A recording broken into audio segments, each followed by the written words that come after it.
안녕하십니까, 닥터덕입니다. 날씨가 많이 덥죠.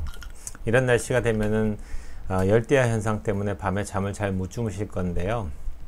그렇게 되면 우리 몸의 건강에도 많은 문제가 생깁니다. 지금 우리가 공부하고 있는 수면 장애에 대해서 배우고 있잖아요. 그래서 오늘 시간은 멜라토닌 수면 호르몬에 대해서 배우는 시간을 가질 겁니다. 멜라토닌이 우리 몸에서 되게 중요한 역할을 하게 되는데, 일단은 어떤 기능을 하는지, 수면 말고도 여러 가지 기능이 있거든요. 그래서 일단은 기본적인 멜라토닌 기능을 먼저 배우고 그 다음으로 또 진행하겠습니다. 멜라토닌이 우리 몸에서 하는 기능에 대해서 공부할 건데요. 멜라토닌은 안티옥시던트, 즉 항산화 역할을 하게 됩니다. 우리 몸에서 특별히 중요한 뇌에서 이 멜라토닌이 항산화 역할을 하게 됩니다. 두 번째는 우리 몸의 낮 동안에 쌓여있던 그런 교감신경의 항진과 스트레스 호르몬이 나오는 아드레날 톤 자체를 좀 낮춰주는, 즉 자는 동안에 우리가 낮에 받은 스트레스를 해결해주는 역할을 하게 되는 거죠. 두 번째는 베이갈 톤이라 해서 이제 부교감 신경의 톤을 높여주게 됩니다. 이게 하는 기능으로서 나타나는 결과물이 결국에는 혈압을 조절해주는 역할을 하게 되는데요. 멜라토닌이 충분한 상태에서는 혈압 조절이 잘 된다고 보시면 됩니다.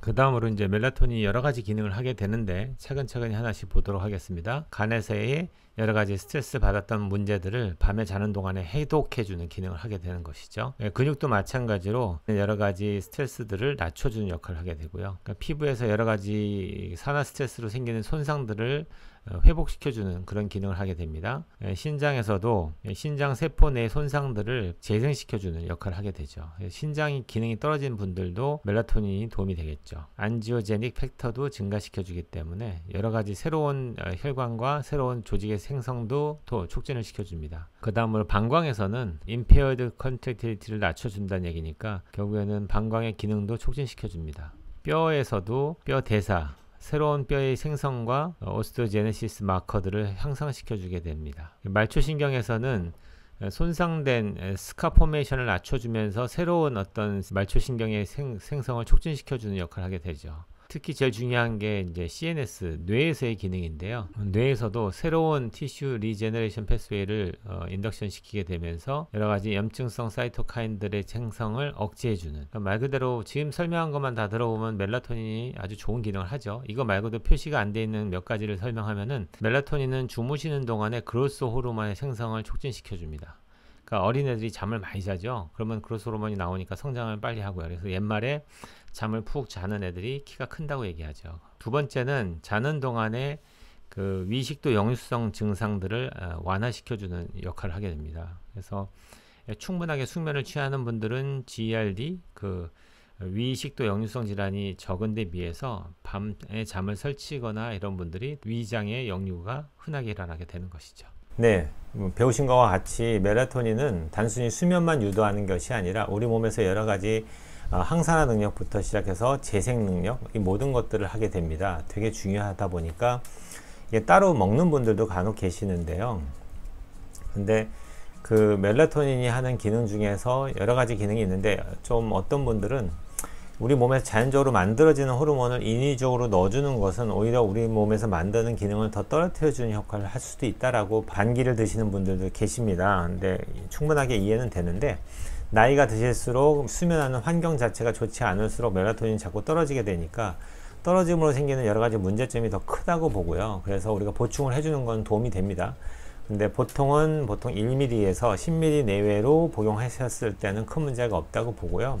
실제 외국에서도 흔하게 1mm에서 5mm까지는 슈퍼에서도 사실 수 있어요. 그래서 제가 요번에 불란서 그 위근호 유적지 갔다 올 때도 제가 멜라토닌 1mg을 한 10통을 사왔거든요.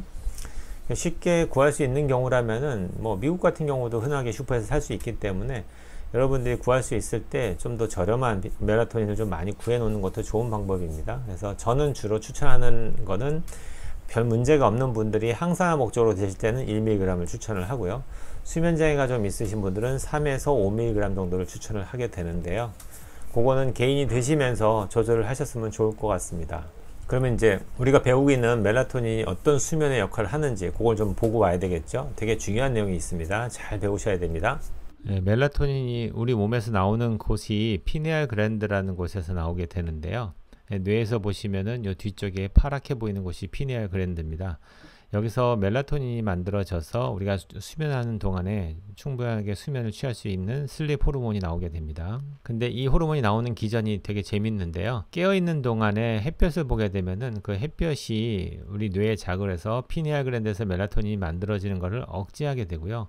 어두워지고 빛이 차단이 되게 되면은 이게 촉진을 시켜서 멜라토닌 호르몬이 더 많이 만들어지게끔 하는 작용을 하게 됩니다. 그래서 낮에는 바닥에 떨어져 있다가 밤이 되면 올라가게 되죠. 그래서 햇볕을 통해서 우리가 우리 몸에서 활동할 때 우리 몸에 필요한 여러 가지 호르몬 중에서 이제 활동할 때 쓰는 세로토닌 호르몬이 있는데 요거는 우리가 집중할 수 있게 만들고 좀 더 기쁘게 만들어주는 호르몬이고요. 낮에 이제 활동할 때 그런 호르몬이 나와야 되겠죠. 그리고 밤이 되면은 빛이 차단되면서 이 피니알 글랜드에서 송과체라고도 하는데요. 여기서 멜라토닌이 만들어져서 우리가 충분하게 수면을 취하고 그 자는 동안에 멜라토닌으로 하여금 여러 가지 기능을 하게끔 우리 몸이 이제 작용을 하게 됩니다. 여기서 중요한 게 있는데요. 빛이 우리 몸에 들어올 때 460에서 480 나노미터 정도의 라이트가 우리 눈을 통해서 들어오게 되면은 얘가 신경선을 따라서 바로 피니알 글랜드에 자극을 주는 게 아니고요. 어퍼소라식 코드라 해서 흉추 쪽에 있는 척수신경에 들어왔다가 얘가 다시 경추신경절로 통해서 다시 이게 뇌로 들어가서 피니알 글랜드를 자극해서 멜라토닌이 만든다는 겁니다. 이게 되게 중요한 정보인데요.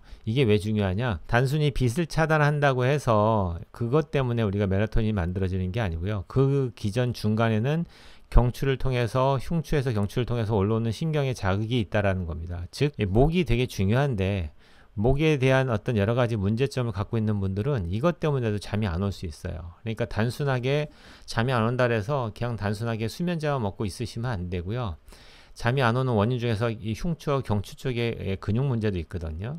슈피리어 서비칼 갱글리온이라고 하는 교감신경절이 있는데 이 부위가 되게 중요한 센터 역할을 하게 되고요. 이 부위에 문제가 생겼을 때는 우리가 수면에도 장애가 된다는 걸 되게 중요시 여기셔야 됩니다. 결국에는 낮에는 코티졸이라는 호르몬이 부신에서 나와서 우리가 활동하게 만들고요. 그 낮에는 멜라토닌은 바닥이 떨어져 있죠. 근데 밤이 되면은 이 코티졸 호르몬은 바닥으로 떨어지면서 멜라토닌이 올라가면서 우리 밤에 충분한 수면과 함께 해독 기능이 작용되게 되는 거죠. 그래서 주무시는 동안에 이 멜라토닌 기능이 되게 중요하다는 것을 여러분 명심하셔야 됩니다. 네, 보셨듯이 멜라토닌이 우리 몸에서 빛을 통해서 눈으로 들어오는 것 자극이 차단될 때 우리 몸에서 송과체라는 곳에서 만들어내게 되는데요. 그 만들어낼 때 빛이 자꾸 우리 몸을 통해서 들어오게 되면 그걸 자꾸 방해를 하게 됩니다. 그래서 주무실 때는 절대적으로 모든 빛을 다 차단하려고 하셔야 돼요. 어떤 분들은 뭐 무섭다고 작은 불빛을 켜 놓으시는데 그러시면 절대 안 되시고요. 항상 우리 몸이 주무실 때는 아주 암흑같이 어두운 곳에서 주무시게 하려고 노력하시고요. 그게 정 힘드신 분들은 수면 안대를 착용하세요.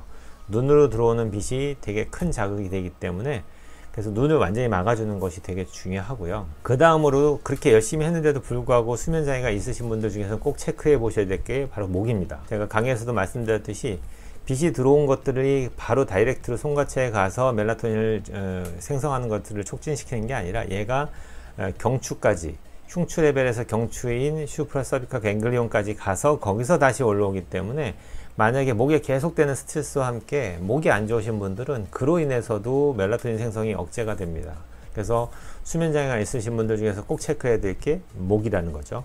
일자목이나 거북목이 계속 지속되거나 베개를 너무 높은 걸 계속 베셔야 되거나 이런 분들은 꼭 체크를 받으셔야 됩니다. 그런 분들은 수면을 취하기가 어려우실 거예요.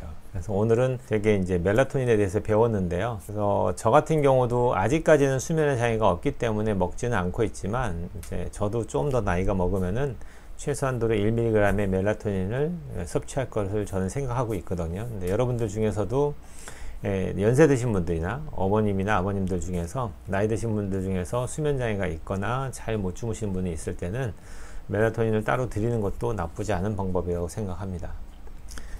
오늘은 여기까지 공부하고요. 날씨 더운데 건강 조심하시고 온 국민이 건강해지는 그날까지 닥터덕은 여러분과 함께 합니다.